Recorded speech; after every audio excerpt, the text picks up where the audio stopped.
সিনেমার যে কিন্তু হিট ছিল। সালে ভাই তখন তো ইয়াং ছিল আর।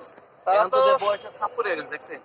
পর্দায় আমি দেখছি মেন নায়িকা জানা ভাই। সে যে ক্যারেক্টার নিছে সাংবাদিক ক্যারেক্টার ওই হিসাবে তার যায় মোটামুটি চলে। চরিত্র যায় যেহেতু সাংবাদিক ওই হিসাবে চলে। হ্যাঁ এই চরিত্র যায়। আর উনি তো ভিলেনের পার্ট আপনি কি নিছে আগামীতে কোনো সেক্ষেত্রে সিনেমার কি সাংবাদিক অফার হিসেবে তার পেয়েছেন একটা এরকম কোনো কিছু? আমি কানেকশন হয়।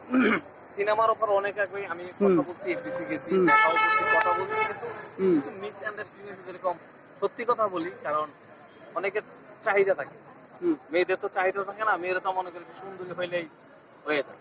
আর আমাদের কিছু টাকা পয়সা আমার কাছে চাইছে বা কারিঙ্গিতে আমাকে বুঝাইছে, তো আমি বলছি না, যেহেতু আমি নাচ জানি, অভিনয় জানি, অ্যাকশন জানি, তো আমি কাজ করবো আমার যোগ্যতা হিসাবে। তো তারা তো আমার পেমেন্ট না দেয়, সমস্যা নেই, আমি প্রথম কাজটা ফ্রি করে দেবো, দেন তারপরে করে দেবো।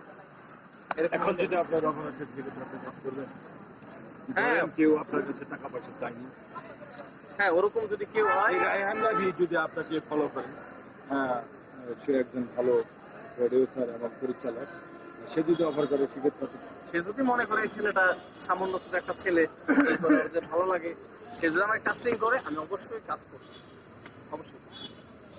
তবে আমি এটা বলি, আমার জয়ার থেকে সাবিনা নুরের বা স্কিন ডেপ, আমি লিচু বাগানের কচি লিচু নে, সাবিনা নুরের নাম ছিল কচি একটা লিচু।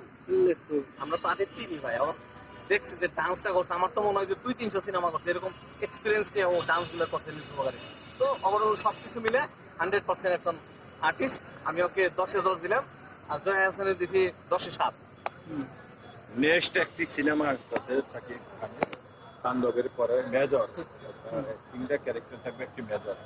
আপনি কি সেটা দেখেছেন?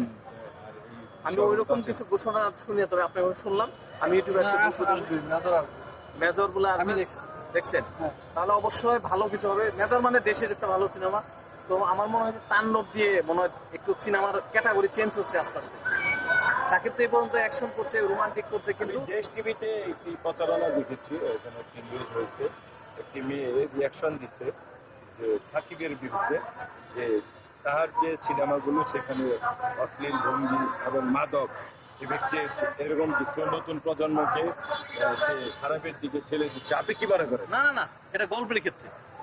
আপনি গল্পের ক্ষেত্রে মনে করেন যে আরিয়ান মির্জা, এই যে আপনারা যে বরবাদে দেখলেন, এই গল্পটা আপনি নাই, এই গল্পটা হইলো বড় লোকের অনেক কোটি কোটি পোলা থাকে না, যারা এরকম কোটি কোটি ব্যালেন্সের টাকা পয়সা, এরকম টাকা পয়সা উড়াই দিছে, এই করতেছে। তো এরকম একটা ভালো ছেলে নেশাক্ত থেকে টাকা পয়সা উড়ায়, বাপের নাম মিশে খায়, এরকম বাংলাদেশে অহরহ এরকম ছেলে আসতো। একটা মেয়ের ভালোবাসাতে ছেলেরা আস্তে আস্তে মনে করেন যে ভালোর দিকে চলে আসে। এটা ভালোর দিক, একটা ভালো একটা থিং, ভালো একটা গল্প মানুষের মেসেজ করা, একটা ভালোবাসার একটা গল্প। এখানে তো কোনো